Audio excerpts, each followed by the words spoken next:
I'm Toast Strongman. Excuse me. By the way, you might ask right away, what's this over here? What's going on up here? What is all this? Well, I guess it's a headband. It has some pretty long tails.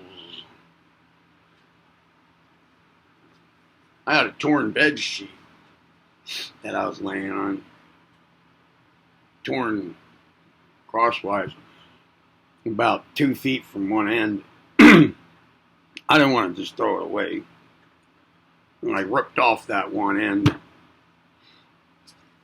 the entire width of a bed sheet, which made a long strip about 2 feet wide. Now, I didn't want to throw it away either.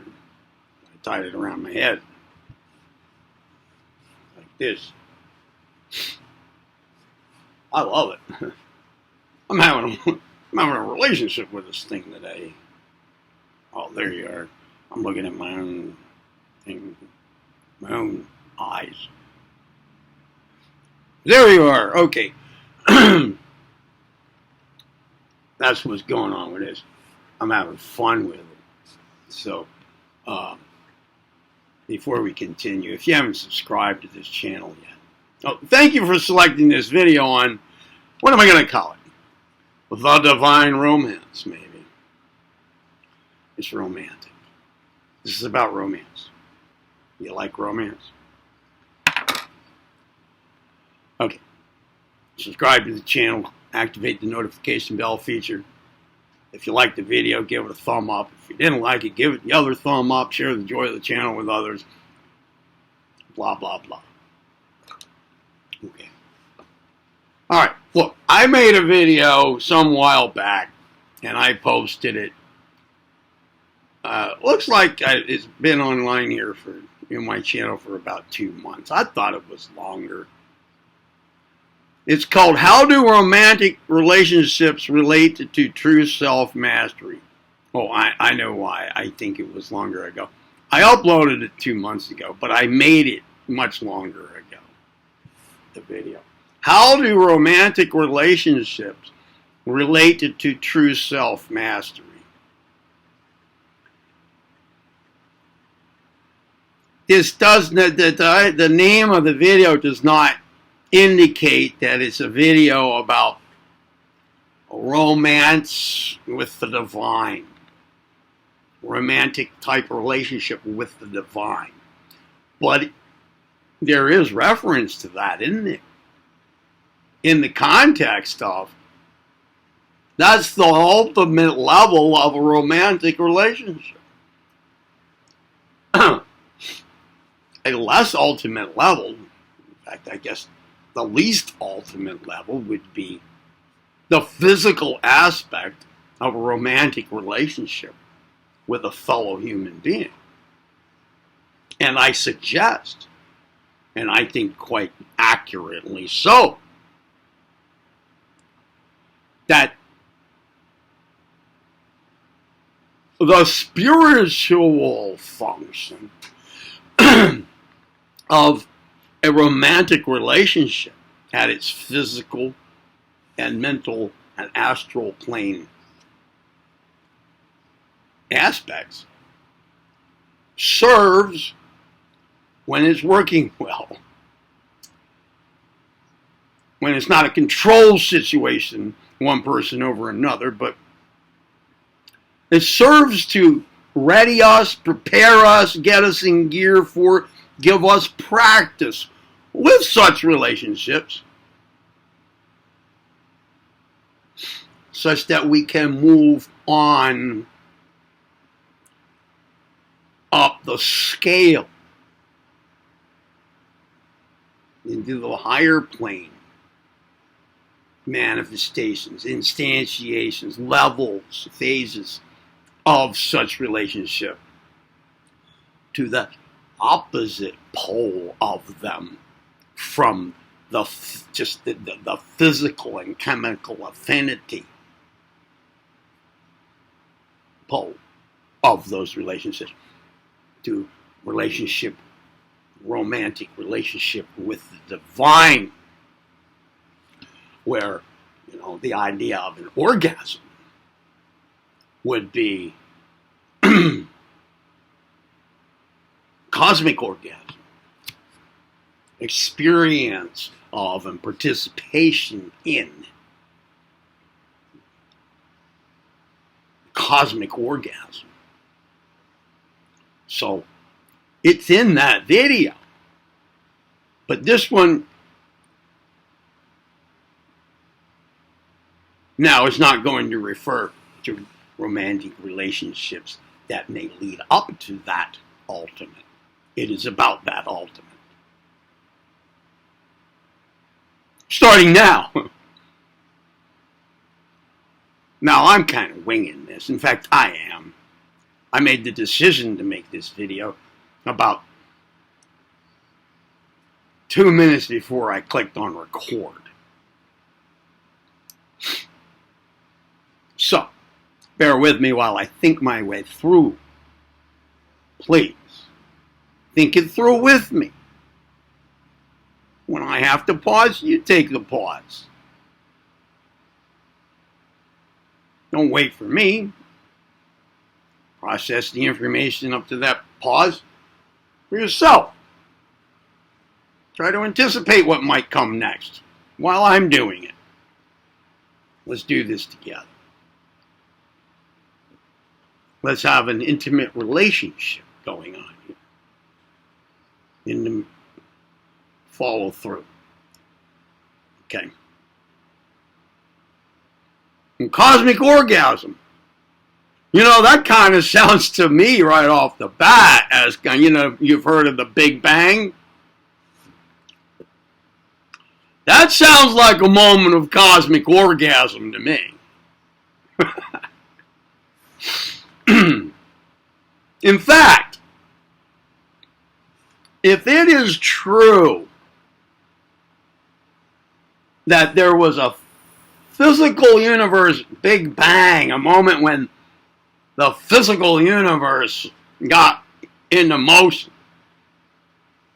by way of an explosion, or it appeared on the scene, however, in a rather primitive form. A mass of gas or something like that.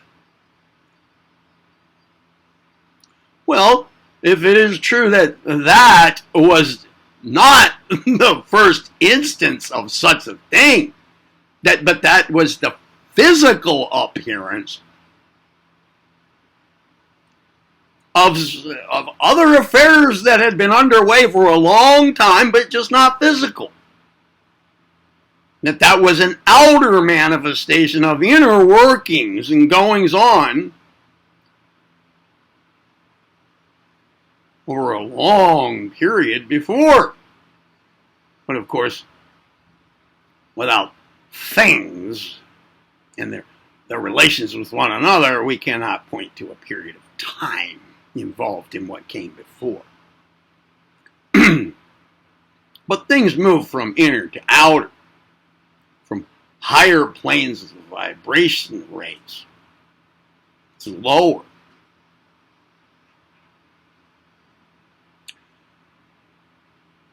So, okay, cosmic orgasm right there. But if we remove the concept of time, really? And we consider the ever-present now,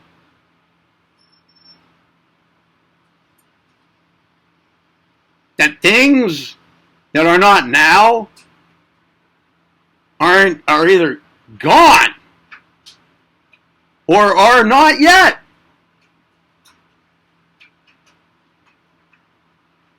But there's a constant change. Each moment, at the moment, is created, maintained, and destroyed constantly. That the cosmic orgasm has never stopped. It's always happening. It was like the moment of the ignition of an atom bomb's explosion. That moment is constant.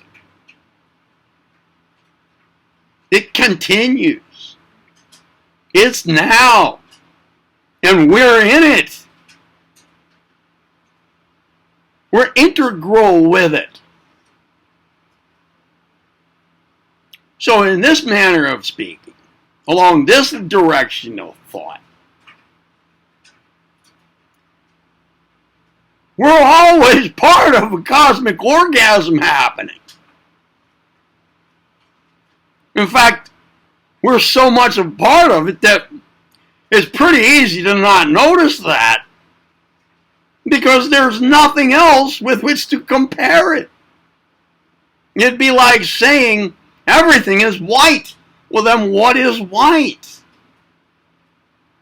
Now, it has no meaning for us. It's just a trivial truth and of no significance. So, always the cosmic orgasm occurring, and we're integral with it. You want to experience the cosmic orgasm? Then be present in your life. You want to more fully experience the cosmic orgasm? Then be present in your life now. As the name of an old book written in the 60s or 70s indicates. Be here. Now. Be. Number 1, be. Number 2, here. Number 3, now. What else is there? Just come to terms with that and act accordingly and experience accordingly.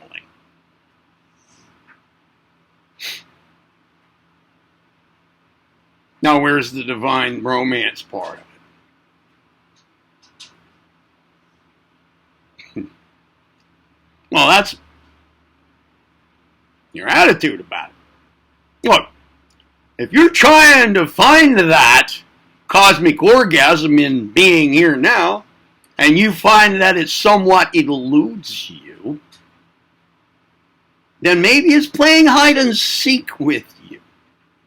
If you want to make it a personal thing, and you find that you seek it, and it's always kind of like right there, but it's just around the corner. And every time you look around the corner, it's around the next one. And you have a personal relationship with that going on.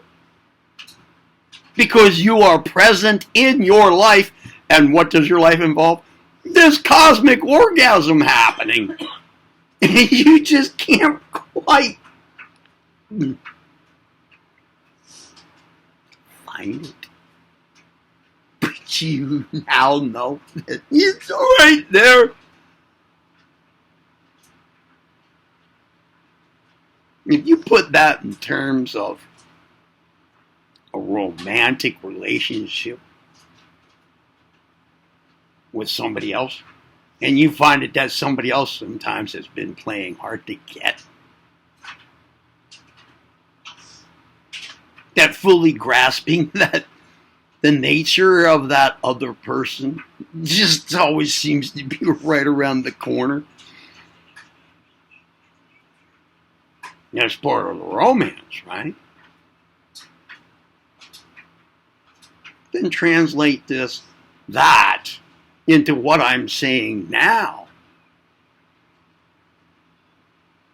about your cosmic romance. Your romance with the divine. You want to put this in terms of the divine? Pretty much another way of saying what I've been saying. And then it becomes a bit even more poignant. The divine, its actual nature, It's your actual recognition of it. And your realizing and manifesting your relationship with it seems to always somewhat be working right there, but you can't fully get your finger on it or wrap your mind around it or most fully experience it. Isn't that part of romance? A little bit of playing hide and seek with you? Look, if the divine Mother Nature herself, let's say, that feminine gender aspect of creation, maintenance and destruction, always happening like a huge big bang. You find that it somewhat eludes you.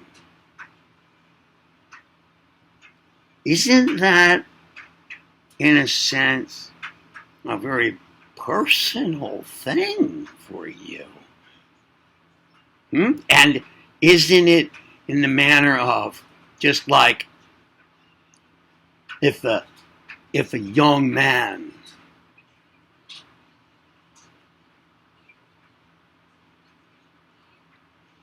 seeks romantic involvement with a young woman, she plays a little hard to get.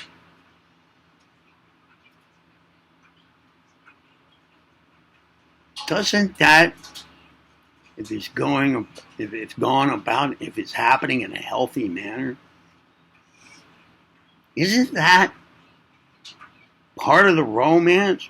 Doesn't that urge the young man to try harder, to strive more for it to happen? To find and to manifest, realize and manifest that relationship? Towards strong men ignoring the phone ringing.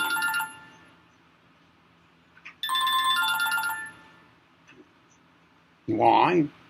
Because I'm having a relationship with you right now, and I'm pursuing it instead of getting distracted by something else.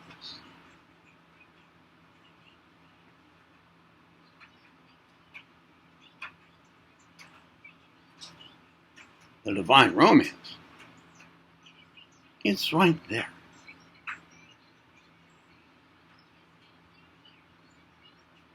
It is up to you to recognize it, to realize it, to manifest it in your conscious awareness. One way to get it done is to be present in your life and to feel it. And if you're after its secrets, you may find that they elude you. That they're always kind of like right there. Like when something you want to say is on the tip of your tongue, but you can't quite say it. And so what do? You keep trying to think of the words. They're right there. You get passionate about that, right? What about the ongoing Big Bang, the cosmic orgasm happening?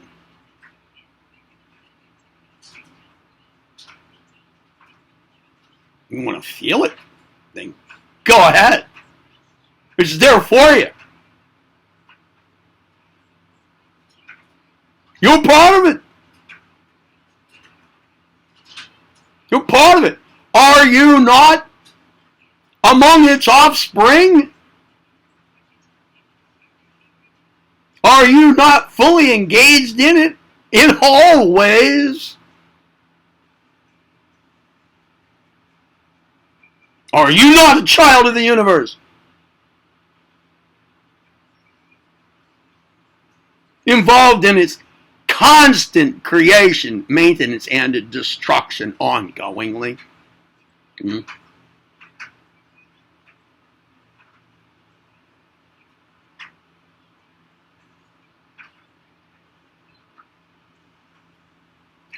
Are you not involved in the divine romance?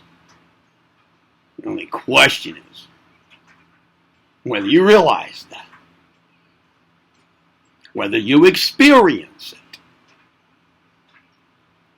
whether you actively manifest the characteristics of your involvement in it.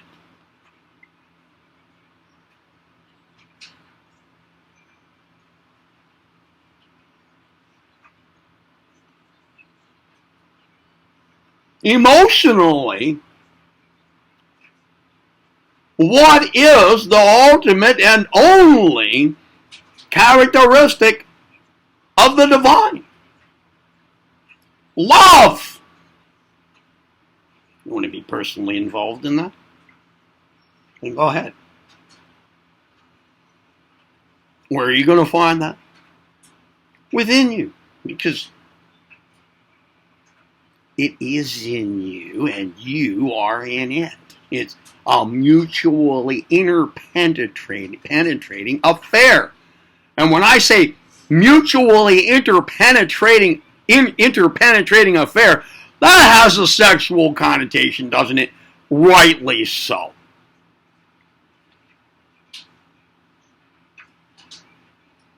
But it's not the base, lower plane, materialized version of that.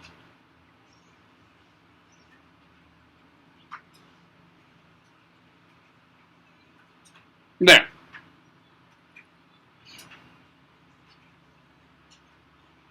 I guess that's it. I think I've paused long enough now, trying to think of what else I might say, and nothing more has come to mind. I think I've covered it. So, did you like the video? Give it a thumb up. Didn't you like it? Give it the other thumb up. Just please. And don't give it your mental middle finger. If you feel like doing that, you missed something. Maybe listen to it again. Subscribe to the channel. Activate the notification bell feature. Share the joy of the channel with others. And remember, you heard it here on Tharanku Ramacharaka. I'm not sure why I'm asking you to remember that. Maybe for marketing my own channel. I think it's in people's best interests. So, I'm Turk Strongman. Be well.